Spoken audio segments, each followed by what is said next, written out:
നീ പറഞ്ഞത് ശരിയാ. അമ്മയുടെ ഒരു പരട്ട സ്വഭാവമാണ് കേട്ടോ. എന്നാ പിന്നെ നിങ്ങൾ പോയി നന്നാക്ക്. എടി എന്നെ കൊണ്ട് എങ്ങനെയാടി നന്നാക്കാൻ പറ്റുന്നത്? ഞാൻ മകനല്ലേ. നീ മരുമോളാ, നീ വിചാരിച്ച സാധിക്കും. നീ വരച്ച വരെ നിർത്തണം. ഞാൻ ആരെയും നന്നാക്കാനും ഇല്ല, വരച്ച വരയിൽ നിർത്താനും ഇല്ല. എന്തുവാടാ? പേഴ്സ് എന്തിനാ? ഒരു ആവശ്യത്തിന് അമ്മേ. അങ്ങനെ പേഴ്സ് എടുത്തിട്ടുള്ള ഒരു ആവശ്യവും വേണ്ട. പ്ലീസ് അമ്മേ. ഒരിക്കൽ പറഞ്ഞല്ലേ, പോയേ നീ. ഞാൻ അമ്മയോടാ സംസാരിച്ചത്. അടിമണി പോയേ.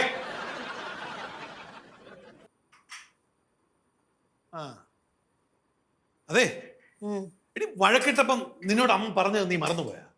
നിന്നെ എല്ലാരും ഇവിടെ ഇറക്കി വിടുന്നല്ലേ പറഞ്ഞത്? അത് അമ്മ ഇറങ്ങി പോകാൻ പറഞ്ഞ പോണോ അമ്മയുടെ വീടല്ലേ? എടി മണ്ടൂസേ, അമ്മയുടെ വീടെന്ന് പറഞ്ഞത് എന്റെ വീടല്ലേ? എന്റെ വീടെന്ന് പറഞ്ഞാൽ നിന്റെ മക്കളുടെ വീടല്ലേ? അവിടെ നിന്ന് ഇറക്കി വിടുമെന്ന് പറഞ്ഞാൽ നമുക്ക് സഹിക്കാൻ പറ്റുമോ? അതല്ല അമ്മ സമയമാവൻ തരും. സഞ്ജുവിന് ജോലി കിട്ടി കഴിഞ്ഞാൽ അമ്മ പറഞ്ഞിട്ടില്ലേ അമ്മ എഴുതി തരാന്ന്? പിന്നെ നിങ്ങൾക്ക് എന്താ ഇപ്പൊ ഇത്ര തിരക്ക്? അപ്പൊ നിനക്ക് അമ്മയോട് ഒരു ദേഷ്യവും ഇല്ല? എനിക്കൊരു ദേഷ്യവും ഇല്ല. പിന്നെ വഴക്കിട്ടതാ? ഇത് അമ്മ ഒന്ന് പറയുമ്പോ ഞാൻ രണ്ടു പറയും. ആ അല്ല അപ്പയെ കഴിഞ്ഞ് ഞാൻ അതൊക്കെ മനസ്സിൽ നിന്ന് വിട്ടു. പിന്നെ അതൊക്കെ മനസ്സിൽ വെച്ച് നിൽക്കലല്ലേ പരിപാടി. കഷ്ടായി. അല്ല നന്നായി എന്നാ പിന്നെ ആ തേങ്ങ ഒന്ന് ചെറിയാട്ടെ, ഈ വറവിന് ആവശ്യമുണ്ട്. അതിന് നീ നിന്റെ അമ്മായിമ്മയെ വിളിച്ചോണ്ട് പാടി. നീ ഇങ്ങനെ കെട്ടിപ്പിടിച്ച് സ്നേഹത്തിൽ നിൽക്കുന്നവരല്ലേ? നീ അവരെ വിളിച്ച് വിചാരിച്ചാൽ മതി. എന്നെ കിട്ടത്തില്ലേ പണിക്കുന്നു? പോയി പണി നോക്ക്. അല്ലെ നിങ്ങൾക്ക് എന്താ പണിയുള്ളത്? എനിക്ക് ഇഷ്ടം പോലെ പണിയുണ്ട്. എല്ലാം നിന്നെ ബോധിപ്പിക്കണം. ഞാനിവിടെ കൈയും കാലും മടക്കി വെറുതെ ഇരിക്കുകയല്ല. നിന്നെയൊക്കെ പോറ്റുന്നുണ്ടെങ്കിൽ അതിന് പണിയെടുക്കുന്നുണ്ട്. ഞാൻ എന്തെങ്കിലും ഒരു പണി പറഞ്ഞു കഴിഞ്ഞാൽ 1000 പണിയാ നിങ്ങൾക്ക്. നീ എന്ത് പണിയാണ് പറയുന്നേ? മനുഷ്യനെ അപമാനിക്കുന്ന തരത്തിലുള്ള ജോലിയല്ലേ നീ എന്നോട് പറയാറുള്ളത്? ഈ സമൂഹം മുഴുവൻ എന്നെ വിലയോടെ കാണുന്നത്. നിനക്ക് മാത്രം പുച്ഛവാ, ഏത് നേരവും പുച്ഛം. നിങ്ങൾ പോയേ? പോവാൻ പോവാ. എന്നോട് വാക്കുണ്ടാക്കാൻ വേണ്ടി എവിടത്തേക്ക് വന്നേ? പിന്നെ നിന്നോട് വഴക്കുണ്ടാക്കാതിരിക്കാൻ എന്ത് ചെയ്യാൻ പറ്റും? എനിക്ക് സംസാരിക്കാനൊന്നുമില്ല. പോ.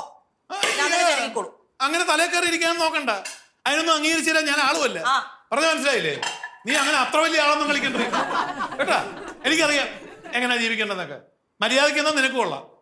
എല്ലാ ഭർത്താക്കന്മാരും ഭാര്യമാരെ സഹായിക്കുകയും ചെയ്യും. അതെ ഞാൻ ചോദിച്ചിട്ട്. അതിന് ഭാര്യയെ പോലെ നിൽക്കണം, അല്ലാതെ തലേ കയറി നിരങ്ങല്ല വേണ്ടത്. മര്യാദക്ക് നിലത്ത് നിൽക്കണം. എടുക്കുവാ നീ? വേണ്ട വേണ്ടെന്ന് നോക്കുമ്പോ അവള് കത്തി എടുക്കുന്ന ഒരു തേങ്ങ ചിരകാൻ പറഞ്ഞ ഞാൻ ഇത്രയും വിഷയം ഉണ്ടാക്കിയത്. എനിക്ക് ചിരകാൻ അറിയായിട്ടൊന്നല്ല. എന്നിട്ട് അമ്മയുടെ കുറ്റവും പറഞ്ഞുകൊണ്ട് വരും. ഇത് ചിരകാനും കഴിയുന്നില്ലല്ലോ.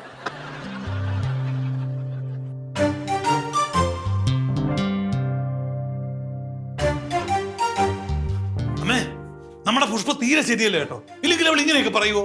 എന്തോ പറഞ്ഞു? അമ്മയ്ക്ക് വയസ്സായി, കിളവിയായി, എന്നിട്ട് ചെറുപ്പക്കാരെ പോലെ ലിപ്സ്റ്റിക് ഇട്ട് മേക്കപ്പ് ഇട്ട് സാരി കൊടുത്ത് നടക്കുകയാണ്. അവൾ എന്നോട് പറഞ്ഞേ. അവൾ അങ്ങനെ പറഞ്ഞോ? അമ്മ പോയി ചോദിക്കില്ലെങ്കിൽ. അവൾ അങ്ങനെയൊക്കെ പറഞ്ഞെങ്കിലും എന്നെ വലിയ കാര്യമാടാവും. എടാ പ്രകാശ, എടാ നിനക്ക് നേരം ഉണ്ടെങ്കിലേ എന്റെ ഈ കാലം കൊണ്ട് തിരുമിക്കോ.